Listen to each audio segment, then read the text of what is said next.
السلام عليكم ورحمة الله تعالى وبركاته. الحمد لله رب العالمين، والصلاة والسلام على سيد المرسلين وعلى آله وصحبه أجمعين.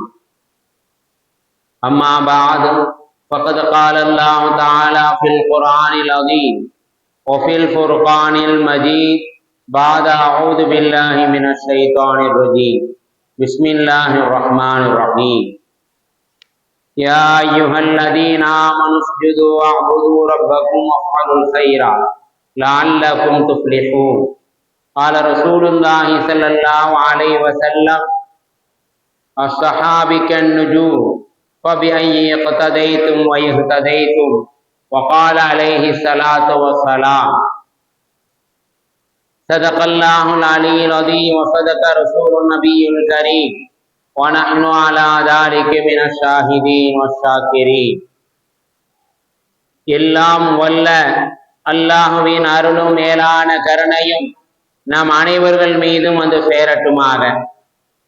நமது உயிரிலும் மேலான முஹம்மது முஸ்தபா ரசூலை கரீம் ஸல்லல்லாஹு அலைஹி வஸல்லம் அவர்களின் அன்பும் ஷஃபாஅத்தும் நம் அனைவர்கள் மீதும் வந்து சேரட்டுமாக.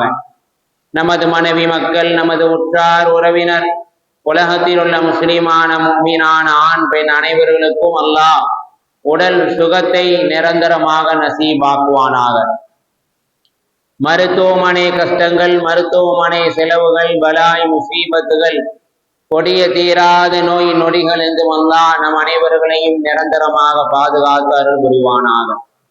திடீர் மரணங்கள், வாகன விபத்துக்கள், நிலநடுக்கங்கள், நிலச்சரிவுகள், தீயில் கருகி இறந்து போகுதல், தண்ணீரில் மூழ்கி இறந்து போகுதல் போன்ற மரணங்கள் இருந்தும் அல்லாஹ் நம் அனைவர்களையும் முழுமையாக பாதுகாத்து அருள் புரிவானாக.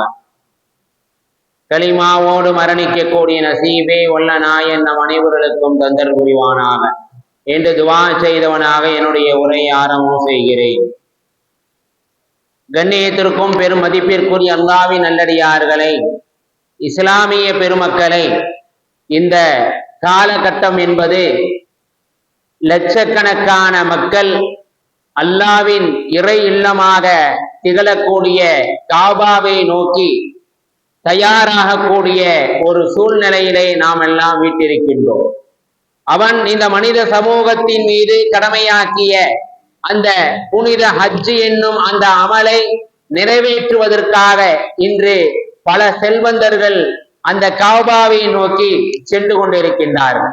நாடு முழுவதும் ஹஜ்ஜுக்கு செல்வதை, உம்ராவுக்கு செல்வதை நாம் அவ்வப்போது வருடந்தோறும் பார்த்து கொண்டிருக்கின்றோம்.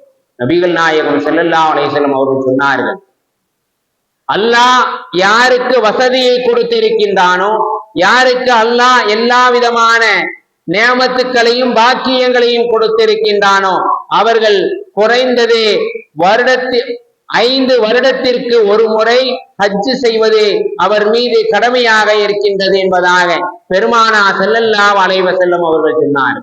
அல்லாஹ் நிறைய வசதிகளை கொடுத்திருக்கிறான், நிறைய வாய்ப்புகளை கொடுத்திருக்கிறான், எல்லா விதமான நியமத்துக்களும் அவர்களுக்கு இருக்கிறது என்றால் 5 வருடங்களுக்கு ஒரு முறையாவது அந்த இறை இல்லமாக இருக்கக்கூடிய கௌபாவிற்கு சென்று ஹஜ் செய்வது அவருடைய கடமையாக இருக்கின்றது என்பதாக பெருமானார் ஸல்லல்லாஹு அலைஹி வஸல்லம் அவர்கள் நமக்கு சொல்லி இருக்கின்றார்கள். பெருமக்களே, அல்லாஹ்வுடைய இல்லத்தை பார்க்க வேண்டும், அல்லாஹ்வுடைய இல்லத்தை காண வேண்டும் என்பதற்கு ஒவ்வொரு மனிதனின் மீது ஆசை இருக்கும். ஒவ்வொரு மனிதனும் விரும்பக்கூடியவனாக இருப்பான். அது தவறல்ல. அல்லாஹ்வுடைய இறை இல்லத்தை நாம் காண வேண்டும், அந்த காபாவை நோக்கி நாம் சென்று ஹஜ்ஜை நிறைவேற்ற வேண்டும் என்பதாக ஒவ்வொரு மனிதனும் விரும்பக்கூடியவனாக, ஒவ்வொரு மனிதனும் ஆசைப்படக்கூடியவனாக இருப்பான். இது அவரை மென்மேலும் ஆர்வப்படுத்தக்கூடிய ஒன்று. ஹஜ் செய்வது, உம்ரா செய்வது அல்லாஹ்விற்கு செய்ய வேண்டிய வணக்கம், அல்லாஹ்விற்கு செய்ய வேண்டிய அந்த இபாதத். ஆனால் அல்லாஹ்வுக்கு செய்ய வேண்டிய கடமைகளை நாம் செய்து கொண்டிருக்கின்றோம். அல்லாஹ்விற்கு செலுத்த வேண்டிய கடமைகளை அவ்வப்போது செலுத்தி கொண்டிருக்கின்றோம். ஆனால் நம்முடைய மரணத்திற்கு பிறகு, நம்முடைய காலத்திற்கு பிறகு நம்மால் இந்த சமூகம் என்ன பயனை அடைந்திருக்கின்றது, இந்த சமூகத்திற்கு நாம் என்ன சேவைகளை செய்து நாம் மரணித்திருக்கின்றோம் என்பதை இந்த நேரத்திலே நாம் சிந்திக்க கடமைப்பட்டிருக்கின்றோம். அல்லாஹ் நம் மீது விதியாக்கி விட்டான், அல்லாஹ் நம் மீது கடமையாக்கி விட்டான் என்பதற்காக அல்லாஹ்வுக்கு செலுத்த வேண்டிய எல்லா விதமான கடமைகளையும் நாம் செலுத்துகின்றோம், எல்லா விதமான இபாதத்துக்களையும் நாம் செய்கின்றோம், ஹஜ் செய்கிறோம், உம்ரா செய்கிறோம், எல்லா விதமான அமல்களையும் நாம் ஒரு முனைப்போடு ஒரு ஆர்வத்தோடு செய்து கொண்டிருக்கின்றோம். ஆனால் நம்முடைய காலத்திற்கு பிறகு, நம்முடைய மறைவுக்கு பிறகு நம்மால் இந்த சமூகம் என்ன பயனை அடைந்திருக்கின்றது, என்ன சேவைகளை நாம் செய்திருக்கின்றோம், என்ன பிரயோஜனத்தை நம்மால் இந்த உலகம் பெற்றிருக்கின்றது என்பதை நாம் இந்த நேரத்திலே சிந்திக்க கடமைப்பட்டிருக்கின்றோம். பெருமக்களை, நம்முடைய முன்னோர்களை பாருங்கள், அவர்கள் வாழ்க்கையிலே ஒரு ஹஜ் தான் செய்திருப்பார்கள், உம்ராவுக்கு என்றே தனியாக அவர்கள் சென்றிருக்க மாட்டார்கள். ஆனால் அதே நேரத்திலே இந்த சமுதாயத்திற்காக வாழ்ந்திருப்பார்கள், இந்த மக்களுக்காக வாழ்ந்திருப்பார்கள். எப்படி அல்லாஹ்வுக்கு செலுத்த வேண்டிய கடமைகளை செய்திருப்பார்களோ, அல்லாஹ்வுக்கு செய்ய வேண்டிய அந்த இபாதத்துக்களிலே ஆர்வமாக இருந்திருப்பார்களோ, அதே போன்று நம்மால் இந்த சமூகத்திற்காக என்ன செய்ய வேண்டுமோ, இந்த சமூகத்திற்காக என்ன சேவைகளை நாம் செய்ய வேண்டுமோ, எல்லா விதமான சேவைகளையும் எல்லா விதமான விஷயங்களிலும் என்ன செய்திருப்பார்கள், நம்முடைய முன்னோர்கள் ஈடுபட்டிருப்பார்கள் என்பதை நாம் ஹதீஸிலும் வரலாறிலும் பார்க்க முடிகின்றது. அரபியிலே ஒரு கவிதை சொல்வார்கள், ஒரு மனிதன் எவ்வளவு காலம் வாழ்ந்தான் என்பது பெரிதல்ல, ஒரு மனிதனுக்கு அல்லாஹ் எவ்வளவு ஆயுளை கொடுத்திருக்கிறான், 80 ஆண்டு காலம், 90 ஆண்டு காலம், 100 ஆண்டு காலம் அவன் உலகத்திலே வாழ்ந்திருக்கிறான். அவன் பெரிய மனிதன், அவன் மிகப்பெரிய இறைநேசன், அவன் மிகப்பெரிய ஒரு பாக்கியமானவன் என்பது அர்த்தமல்ல. அரபியிலே இந்த கவிதையை சொல்வார்கள், ஒரு மனிதன் எவ்வளவு காலம் வாழ்ந்தான் என்பது பெரிதல்ல, உலகத்திலே வாழக்கூடிய காலகட்டத்திலே அவனால் இந்த சமூகம் என்ன பயனை அடைந்திருக்கின்றது, இந்த சமூகம் அவனால் என்ன பிரயோஜனத்தை பெற்றிருக்கிறது, அதுதான் மிகப்பெரிய விஷயம் என்பதை அந்த அரபியின் கவிதையிலே சொல்லி காட்டுவார்கள். பெருமக்களே, பெரும் பெரும் இமாம்களை நாம் உலகத்திலே பார்த்தால் சொற்ப நாட்கள், சொற்ப வருடங்கள் தான் அவர்கள் வாழ்ந்திருப்பார்கள். எத்தனையோ இமாமுகள் இந்த உலகத்திலே வந்து மறைந்து விட்டார்கள், எத்தனையோ நபிமார்கள் இந்த உலகத்துக்கு வந்து மறைந்து விட்டார்கள். ஆனால் அவர்களுடைய ஆயுள் காலம், அவர்களுடைய அந்த ஆயுள், அவர்களுடைய அந்த வயது ஆக குறைவாக, ஆக கம்மியாக இருக்கும். ஆனால் அவர்களால் இந்த உலகம் என்ன பயனை அடைந்திருக்கின்றது, இந்த உலகத்திற்கு என்ன சேவைகளை அவர்கள் செய்தார்கள், என்ன கடமைகளை அவர்கள் இந்த உலகத்திற்கு ஏற்படுத்தி கொடுத்தார்கள் என்பதை நாம் பார்க்க முடிகின்றது. பெருமக்களை, இமாம் ஷாஃபி ரஹ்மத்துல்லாஹி அவர்கள் உலகத்திலே 54 வருடங்கள் உலகத்திலே வாழ்ந்தார்கள். ஆனால் இன்றைக்கும் அவர்களை பின்பற்றக்கூடிய மக்கள் எத்தனையோ கோடி மக்கள் இருக்கின்றார்கள். அவர்களை இன்றும் மக்கள் புகழ்ந்து கொண்டிருக்கின்றார்கள் என்றால் இந்த இமாம் ஷாஃபி ரஹ்மத்துல்லாஹி அவர்களின் மூலமாக எத்தனையோ மக்கள் என்ன செய்திருக்கின்றார்கள், பயனடைந்திருக்கின்றார்கள். எத்தனையோ மாணவர்கள் கல்வியை கற்று ஆலிமாக, ஹாஃபிலாக உலகத்திலே உலா வந்திருக்கின்றார்கள் என்றால், பெருமக்களை, உலகத்திலே இத்தனை ஆண்டு காலமாக நான் வாழ்ந்திருக்கிறேன், அல்லாஹ் எனக்கு இவ்வளவு ஆயுளை கொடுத்திருக்கிறான், இவ்வளவு வயதை கொடுத்திருக்கிறான் என்பது பெரிய காரியம் அல்ல. நம்மால் இந்த உலகம் என்ன பிரயோஜனத்தை அடைந்திருக்கின்றது, நம்மால் இந்த உலகம் என்ன பயனை பெற்றிருக்கிறது என்பதுதான் இன்றைய நேரத்திலே நாம் சிந்திக்க வேண்டிய ஒன்றாக இருக்கின்றது. இந்த ஷவ்வாலுடைய மாதம் இருக்கின்றது, ஹஜ்ஜுக்காக ஹாஜிகள் தயாராக கூடிய மாதம். அல்லாஹ் நம் மீது விதியாக்கிய, நம் மீது கடமையாக்கிய அந்த கடமையை எப்படியாவது செய்ய வேண்டும். அல்லாஹ் நம் மீது கடமையாக்கி விட்டான். அப்படி அந்த கடமையை செய்யவில்லை என்றால் நாளை மறுமை நாளிலே அல்லாஹ்விடத்திலே கேள்விக்கு நாம் உட்படுத்தப்படுவோம். அல்லாஹ் நாளை மறுமையிலே நம்மை நோக்கி கேட்பான், உனக்கு செல்வத்தை கொடுத்தேன், உனக்கு எல்லா விதமான பொருளாதாரத்தையும் கொடுத்தேன், உடல் ஆரோக்கியத்தை கொடுத்தேன், நான் உன் மீது கடமையாக்கிய அந்த ஹஜ்ஜை ஏன் நிறைவேற்றவில்லை என்பதாக அல்லாஹ் நாளை மறுமை நாளிலே கேட்பான். பெருமக்களே, அப்பேற்பட்ட தருணம் இந்த நேரம். அதே வேளையிலே எப்படி அல்லாஹ்வுக்கு செலுத்த வேண்டிய கடமைகளிலே நாம் மும்மரமாக இருக்கின்றோமோ, அந்த கடமையை செய்வதற்கு எவ்வளவு தயாரிப்புகளை நாம் செய்கின்றோமோ, அதே போன்றுதான் இந்த சமூகத்திற்காக என்ன பாடுபட்டு இருக்கின்றோம், இந்த சமூகத்திற்காக என்ன சேவைகளை நாம் செய்கின்றோம் என்பதை நாம் இந்த நேரத்திலே நினைத்து பார்க்க வேண்டும். உலகத்திலே வந்த எல்லா நபிமார்களும் சமூக சிந்தனை உள்ளவர்களாக உலகத்திலே வாழ்ந்தார்கள். தாங்கள் வாழ்ந்த அந்த காலகட்டத்திலே ஆகிரத்தை பற்றியும் கவலைப்படுவார்கள், உலகத்தை பற்றி, இந்த உலகத்திலே இருக்கக்கூடிய மக்களை பற்றியும் கவலைப்படுவார்கள். சையதினா இப்ராஹிம் அலைஹிஸ்ஸலாம் அவர்களை பற்றி அல்லாஹ் குர்ஆனிலே அழகாக சொல்லி காட்டுவான். வத்தஹதல்லாஹு இப்ராஹீம கலீலா. அல்லாஹ் இப்ராஹிம் அலைஹிஸ்ஸலாம் அவர்களை தன்னுடைய நண்பனாக தேர்வு செய்து கொண்டான் என்பதாக தன்னுடைய திருமறையிலே அல்லாஹ் சொல்லி காட்டுகின்றானே, எதனால் இப்ராஹிம் அலைஹிஸ்ஸலாம் அவர்களை அல்லாஹ் தன்னுடைய நண்பனாக தேர்வு செய்து கொண்டான்? என்ன காரணம்? ஒரு சந்தர்ப்பத்திலே பெருமானா ஸல்லல்லாஹு அலைஹி வஸல்லம் அவர்கள் ஹஜ்ரத் ஜிப்ராயில் அலைஹிஸ்ஸலாம் அவர்கள் வரக்கூடிய நேரத்திலே கேட்டார்கள், ஜிப்ராயில் அவர்களே, எனக்கு சொல்லுங்கள், உலகத்திலே எத்தனையோ இறை தூதர்கள், எத்தனையோ நபிமார்கள் வந்தார்கள், ஆனால் எந்த நபிமார்களை பற்றியும் எந்த இறை தூதர்களை பற்றியும் நான் இந்த நபியை நண்பனாக ஆக்கிக் கொண்டேன், என்னுடைய கலீலாக, என்னுடைய நேசனாக ஆக்கிக் கொண்டேன் என்பதாக அல்லாஹ் குர்ஆனிலே எந்த நபிமார்களை பற்றியும் சொல்லாமல் இப்ராஹிம் அலைஹிஸ்ஸலாம் அவர்களை மட்டும் குறிப்பிட்டு கலீலா வத்தஹதல்லாஹு இப்ராஹீம கலீலா, இப்ராஹிம் அலைஹிஸ்ஸலாம் அவர்களை என்னுடைய கலீலாக, என்னுடைய நேசனாக நான் ஆக்கிக் கொண்டேன் என்பதாக அல்லாஹ் குறிப்பிட்டு சொல்ல காரணம் என்ன என்பதாக ஜிப்ராயில் அலைஹிஸ்ஸலாம் அவர்களிடம் அங்கே என்ன செய்கின்றார்கள்? பெருமானா ஸல்லல்லாஹு அலைஹி வஸல்லம் அவர்கள் கேட்கின்றார்கள். பெருமக்களே, சையதுனா இப்ராஹிம் அலைஹிஸ்ஸலாம் அவர்கள் தங்களுடைய வாழ்க்கையிலே எத்தனையோ சரித்திரங்களை படைத்திருக்கின்றார், எவ்வளவு சாதனைகளை செய்திருக்கின்றார்கள். அவர்கள் செய்த சாதனையை நாம் பார்த்த பொழுது அல்லாஹ்வுடைய இல்லத்தை அவர்கள் கட்டினார்கள், காபாவை கட்டினார்கள். இன்னும் தங்களுடைய மகனை அல்லாஹ்விற்காக, அவர்கள் பெற்ற மகனை, அவர்கள் வளர்த்த மகனை, தவம் கடந்து பெற்ற மகனை அறுப்பதற்காக, அல்லாஹ்வுடைய கட்டளைக்காக, அல்லாஹ் சொல்லிவிட்டான் என்ற ஒரே காரணத்திற்காக தங்களுடைய மகனை அறுப்பதற்காக துணிந்தார்கள். இறை இல்லமாக இருக்கக்கூடிய கௌபாவை கட்டி முடித்தார்கள். அதற்கு அடுத்தபடியாக தங்களுடைய மகனையும் தங்களுடைய மகளையும் அல்லாஹ் சொல்லிவிட்டான் என்ற ஒரே காரணத்திற்காக எந்த விதமான மனிதர்களுடைய நடமாட்டம் இல்லாத அந்த கௌபாவுக்கு அருகிலே, அந்த காட்டு பகுதியிலே என்ன செய்தார்கள்? தன்னந்தனியாக விட்டு சென்றார்கள். இது சையதினா இப்ராஹிம் அலைஹிஸ்ஸலாம் அவர்கள் செய்த மிகப்பெரிய சாதனை, மிகப்பெரிய சரித்திரங்கள். ஆனால் ஜிப்ராயில் அலைஹிஸ்ஸலாம் அவர்கள் சொன்ன காரணம் என்ன தெரியுமா?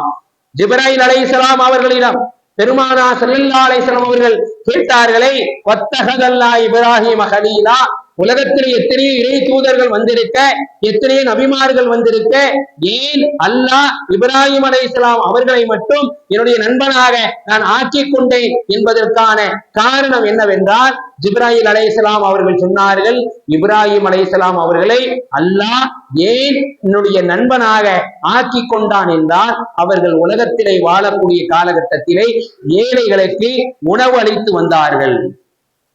எங்கே ஏழையை பார்த்தாலும் சரி, அவர்களுடைய வீட்டுக்கு எந்த ஏழைகள் வந்தாலும் சரி, அவர்களுக்கு உணவு அளிக்கக்கூடியவர்களாக, அவர்களுக்கு செய்ய வேண்டிய சேவைகளை செய்யக்கூடியவர்களாக இப்ராஹிம் அலைஹிஸ்ஸலாம் அவர்கள் உலகத்திலே வாழ்ந்து வந்தார்கள். இதன் காரணமாகத்தான் அல்லாஹ் தன்னுடைய திருமறையிலே இப்ராஹீம கலீலா, இப்ராஹிம் அலைஹிஸ்ஸலாம் அவர்களை நான் என்னுடைய கலீலாக, என்னுடைய நேசனாக நான் ஆக்கிக் கொண்டேன் என்பதாக அல்லாஹ் தன்னுடைய திருமறையிலே சொல்லி காட்டுகின்றார். பெருமக்களே, இப்ராஹிம் அலைஹிஸ்ஸலாம் அவர்கள் அவர்களுடைய வீட்டிலே 2 வாசல்களை வைத்திருப்பார்கள். எதற்காக? எந்த வழியிலே வேண்டுமானாலும் ஏழைகள் வரலாம், விருந்தினர்கள் வரலாம், எப்போது வேண்டுமானாலும் வரலாம்.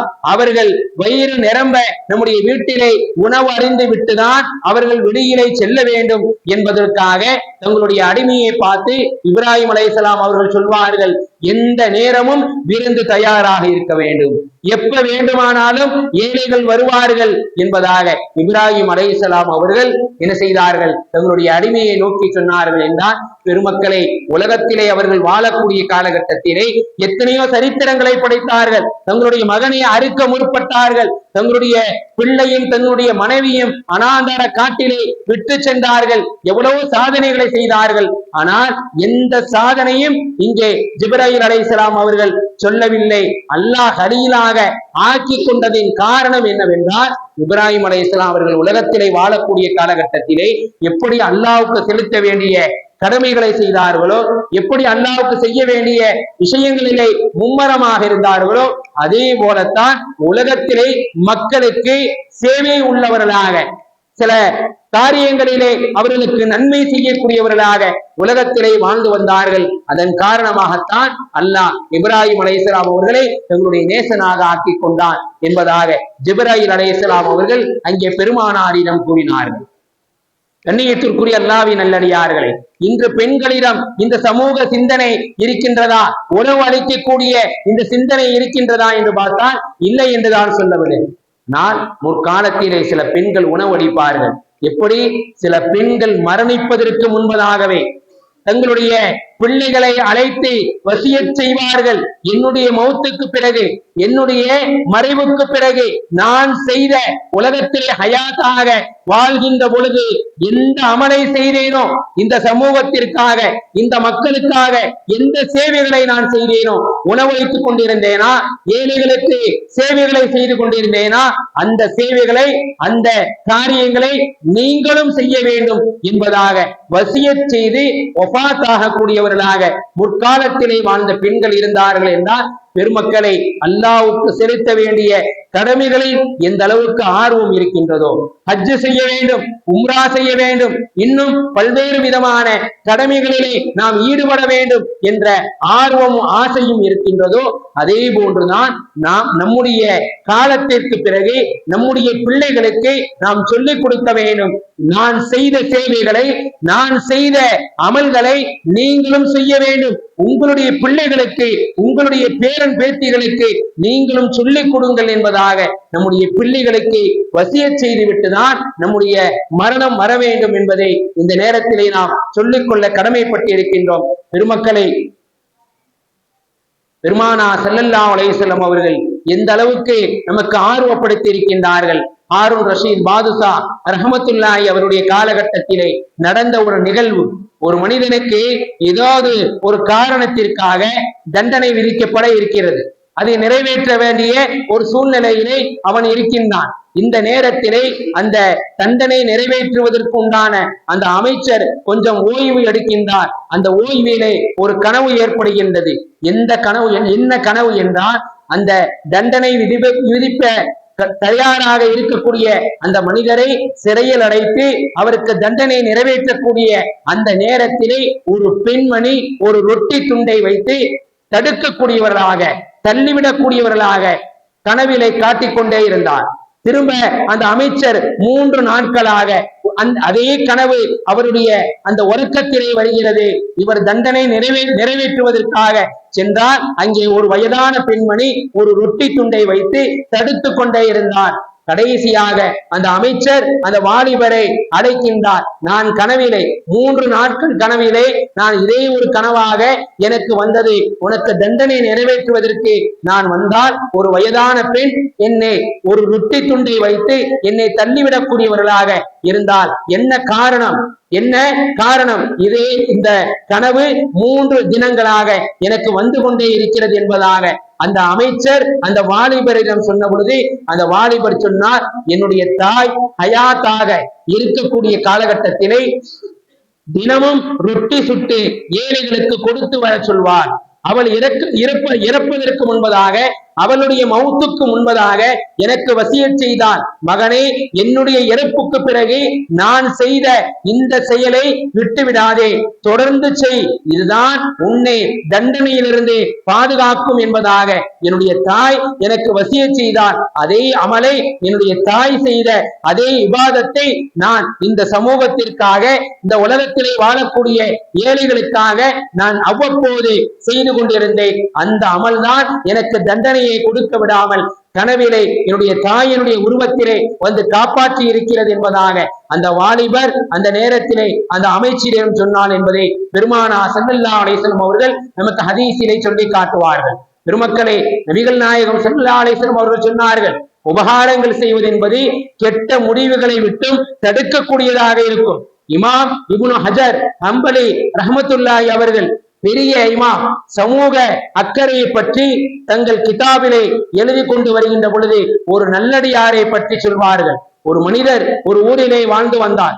மக்களுக்கு என்ன தேவையோ அந்த தேடி தேடி போய் செய்வார். அவர் இறந்த பிறகு, அவர் இறந்த போது மையத்தை குளிப்பாட்டுவதற்காக அவரை குப்பரை படுக்க வைக்கின்ற பொழுது அவருடைய முதுகிலே ஒரு காகிதம் ஒட்டப்பட்டிருந்தது. அந்த காகிதத்திலே எழுதப்பட்டிருந்தது, பராஅத்தும் மினன்னார், உனக்கு நரகத்திலே இருந்து விடுதலை.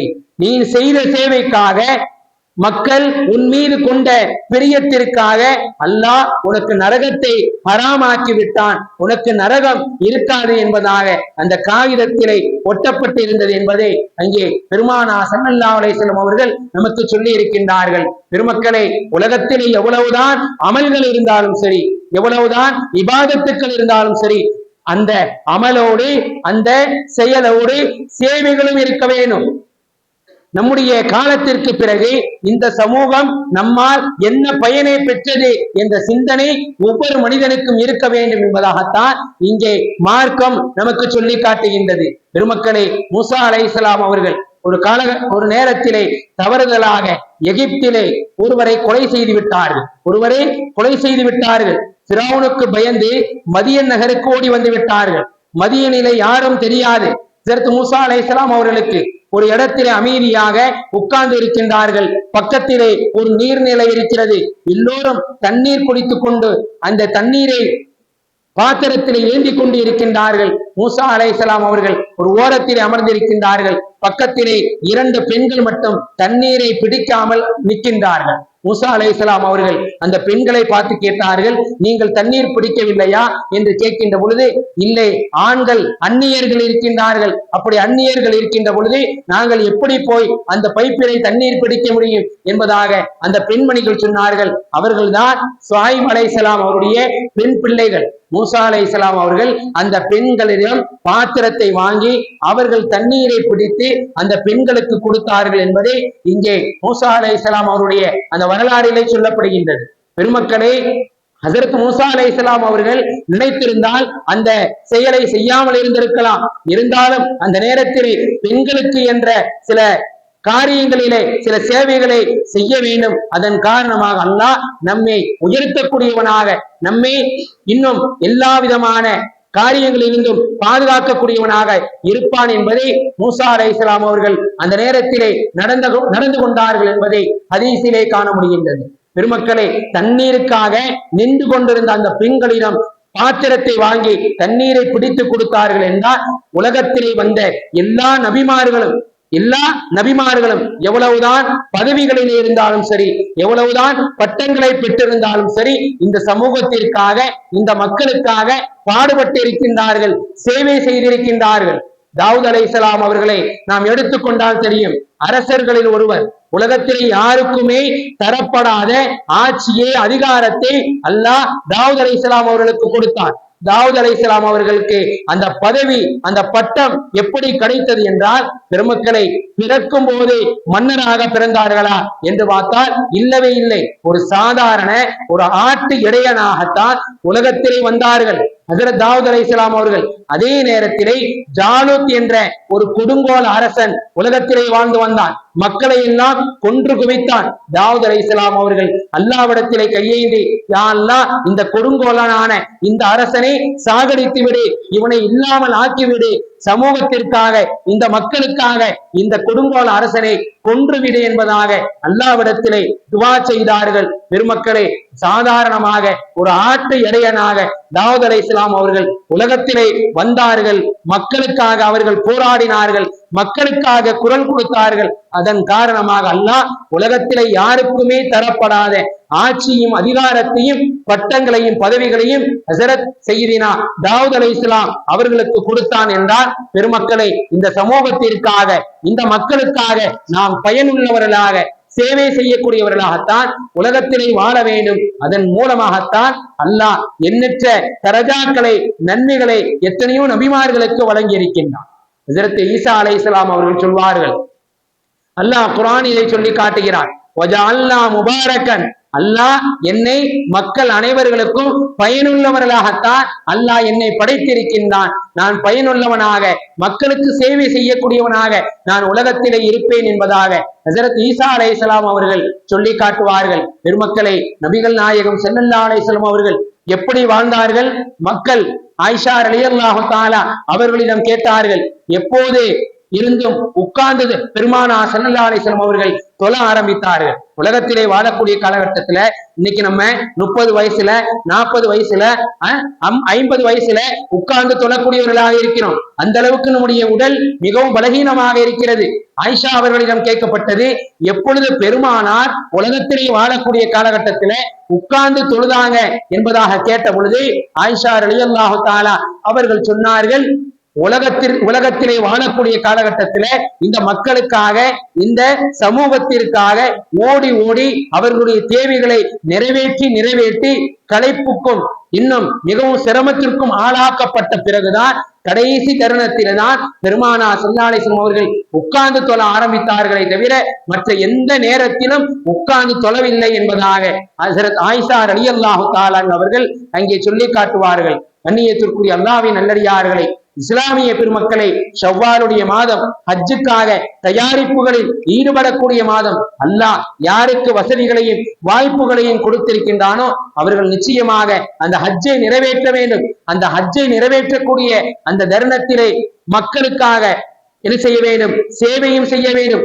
மக்களுக்கு மத்தியிலே, அந்த ஹாஜிகளுக்கு மத்தியிலே எந்த விதமான மனக்கசப்புகளும் வராமல், மன சங்கடங்களும் வராமல் மனதை நாம் ஒருமைப்படுத்தி மக்களுக்காக சேவை செய்து அல்லாஹ்வுக்கு செலுத்த வேண்டிய இந்த ஹஜ் என்னும் கடமையை நிறைவேற்றினால் அல்லாஹ் நம்முடைய எல்லா விதமான இபாதத்துக்களையும் நம்முடைய அமலையும் முழுமையாக கபூல் செய்வான். அப்பேற்பட்ட அல்லாஹ் நம்முடைய எல்லா விதமான சேவைகளையும் எல்லா விதமான கடமைகளையும் அல்லாஹ் தஆலா எந்த விதமான குறைகளும் குற்றங்களும் இல்லாமல் முழுமையாக கபூல் செய்யக்கூடியவனாக ஆக்குவானாக. வாஹிர் தவானா அல்ஹம்துலில்லாஹி ரப்பில் ஆலமீன். அஸ்ஸலாமு அலைக்கும் வரஹ்மத்துல்லாஹி தஆலா பரகாத்துஹு.